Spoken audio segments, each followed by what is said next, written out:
We've had a lot of positive movement since the November election.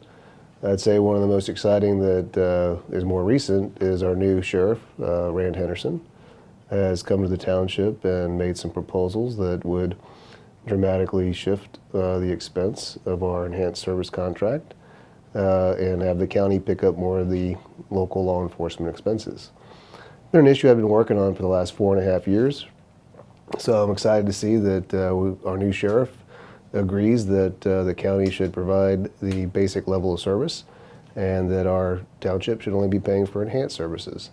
So we're going to work with the new sheriff on how to get that alignment of expense corrected, and so that's one major issue.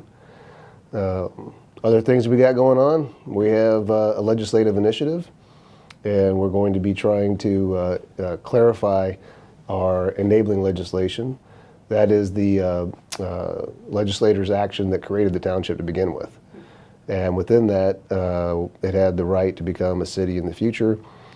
Language is a little unclear, so we're asking the legislators to clear it up for us. We also added a covenant that would require that any future board that would actually call for an election to incorporate would also be required to put the new tax rate on the ballot. So both issues would have to be voted on by the people that actually would be paying the tax. So we think that's a good enhancement to put into the agreements. It's very humbling to go through a very contested election, and I'm very proud of them for seeing through the scare tactics, because I wouldn't have voted for myself if I really thought I was going to increase our taxes by 70%. So for so many to see through it, it really is very humbling to come out the other side and have that outcome. So I thank them. I'm very appreciative of their support.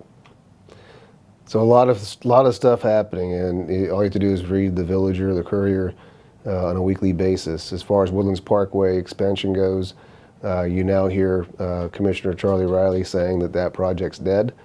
There's radio towers to the west of 2978 that make extending Woodlands Parkway no longer plausible. They are talking about trying to shift the alignment of that proposed road south, which our board is still against. We're not looking for traffic to be rerouted from 249 through the Woodlands. So our new board has reaffirmed our resolution being against the Woodlands Parkway extension or any variation thereof, as well as the extension of Branch Crossing North and the Gosling north of 242.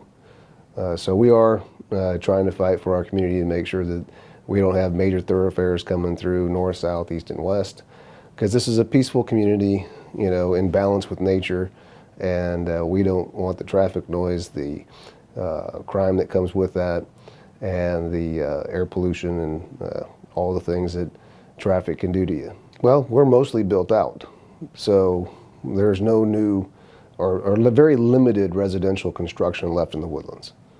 So it's not like we can go out and say we need to do these things to attract the next 50,000 residents. There isn't that much to be developed. So what is being built in and around us is going to have an impact on us.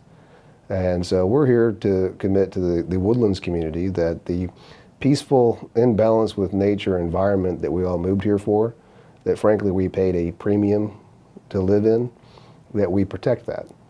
And so our encouragement is that they work on different routes to accommodate the traffic that's being built around us.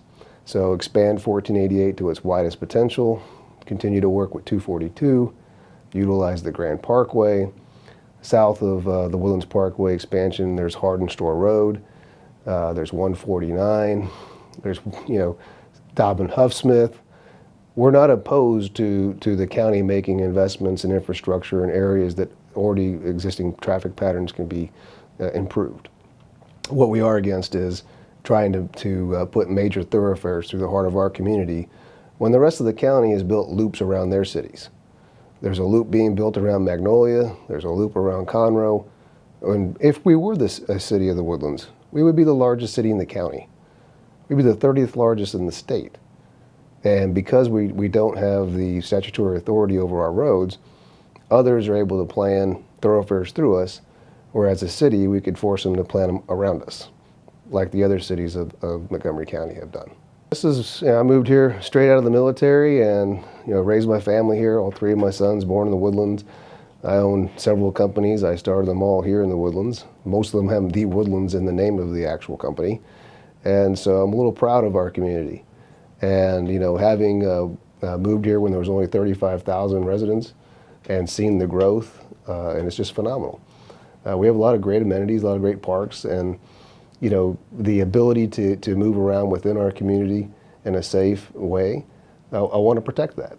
And when I look at communities that didn't have that foresight, like Champions Forest, Kingwood, I don't want that ever to happen to our Woodlands. Our financial conditions, we're financially solvent. We have close to $54 million in reserves. We reserve for all of our capital expenditures for the next 30 years that we can foresee. So that includes park renovations, ladder trucks for our fire department, whereas other communities don't have that kind of thoughtful, fiscally responsible planning. So they're usually issuing debt. We intend not to issue debt. We intend to pay as we go, set reserves appropriately so that we can maintain a low tax rate and a high level of service for our community. That also allows us to weather the economic storms better than other places. So when you think about City of Houston to the south of us or Dallas to the north, both of those cities have financial strains. They're having issues with the downturn in the economy. They're having issues with unfunded pension plans. These are issues that the Woodlands is not having to experience. We have no unfunded liabilities, and we have reserves that put us in a very strong financial position going forward. So that was one big piece of the message. The other piece was we have a 23-cent per 100 tax rate. And compared to other cities of our size, City of Houston being at 61 cents and the City of Conroe being a little north of 43 cents, we provide a lot of value for a lot less cost. And when you look at the amenities and the aesthetics of our community, it's a pretty phenomenal job that's been accomplished not just by the current board, but all boards in the past. So we really wanted to acknowledge that what we do as a township is of phenomenal value. So even though you're paying more to live here, you're also getting more. And also went through a list of things that we do that people may not be aware of. So we are the fire department. And our fire department's #1 in the United States, tied with 60 other fire departments. Highest possible rating that you can achieve. So public safety is paramount. And we make intentional investments to make sure that our community is protected. We also are in charge of waste management. So when the trash comes and gets picked up, that's a township service provided by contract. All the parks and pathways, we maintain those. We maintain the community pools. We have a very aggressive community watch group. And as I mentioned when we first started talking, we supplement the sheriff's contracts. So we hire and we actually employ over 90 sheriff's deputies, both in Montgomery and Harris County, to provide additional law enforcement protection for our residents. It's a lot of stuff to kind of get through, but we have the most successful park and ride system in the country, 3 locations going in and out of Houston. We also operate the trolley system, and we have our own Convention and Visitors Bureau that markets the 14 hotels and our retail centers. And so I think a lot of people get confused about what is the Woodlands Township. We are the only one in the state of Texas. We're not a city, we're not a glorified homeowners association, we're something way in between. And so my objective in providing feedback to the community is we're financially strong, we're intentionally investing in the things that protect our values and our safety for the community, and we're focused on maintaining that high level of service and the quality that our residents have come to expect. So we still have a long time before our regional participation agreements expire, and part of our legislative initiative is to get clarity on how we would ever become a city. Once we can get through this legislative cycle, we can actually do planning. Planning would include public interaction, all 8 villages, all stakeholders. We'd actually do a qualified tax impact study, start looking at what timelines might make sense, what would be triggers for the necessity of becoming a city. but put the framework together, set reserves aside to mitigate the cost, and put us in a position to have a vote when it makes sense for the people that live here. And that's really what we're trying to do this calendar year, is lay the framework.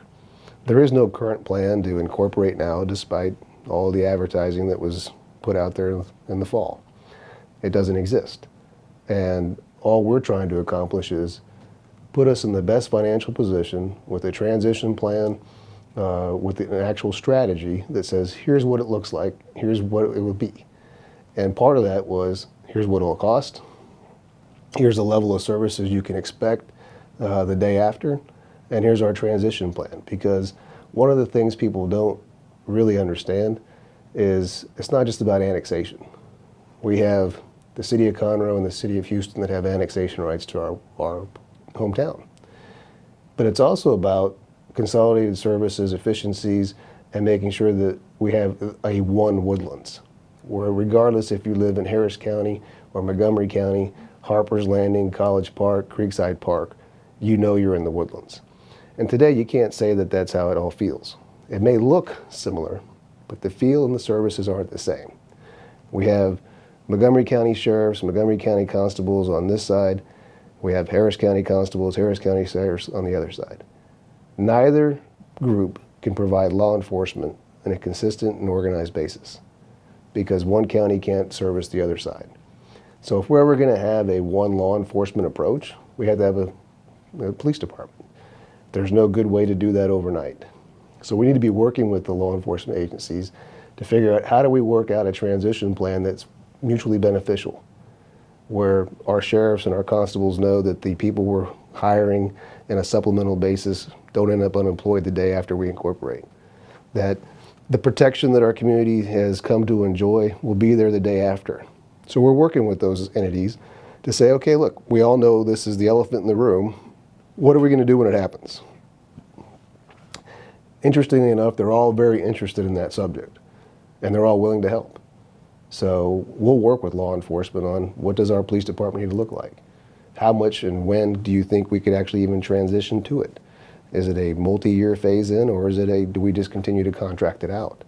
And so those are part of the questions we have to answer. On the water side of the equation, we have 12 mud districts, and we have one Woodlands Joint Powers Agency.